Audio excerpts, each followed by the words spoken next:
ছোট ভাই তোমরা এখানে এসে কথা বলো, আরে ঢিঙ্কা চিকা লাগাই দাও, সমস্যা কোথায়? কি বলো? তুমি যুবক না, তোমার চুল এত লম্বা, কি সুন্দর করে ছাড়াইছো তুমি, কতক্ষণ পরে এমন করো? তুমি তো স্মার্ট, তুমি আরে ভাই কি বলো?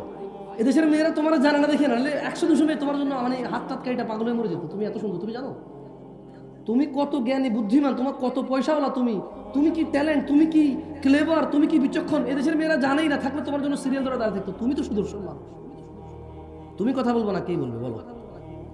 হ্যাঁ, ফেরেশতা তোমাকে ভয় পেয়ে চলে যাবে, জানো? তোমার জন্য ফেরেশতা গুনাহ লিখবে মনে করো? এত বড় সাহস ফেরেশতা রয়ে গেছে, রূপগঞ্জের ছেলের নামে গুনাহ লিখবে? কি বলেন? ফেরেশতার এত বড় ক্ষমতা? হ্যাঁ, এই ফেরেশতার নাম কি? এই ফেরেশতার নাম কি যে ফেরেশতা রূপগঞ্জের মানুষের নামে এখানকার স্থানীয় পোলা পাইন, হ্যাঁ, হুন্ডা চালায়, পালসার 120-এ চালায়, ভিডিও করে? এত ক্ষমতাবান, এত দ্রুত গতির ছেলে মেয়ের গুনাহ কোন ফেরেশতা লিখবেন? নাম কি? পাগল নাকি আপনারা? খবরদার সাথে কিছু বলেন না, পাপ হবে আপনাদের। যারা ওদেরকে চুপ করতে বলতেছেন, আপনার সমাজের পাপ হবে।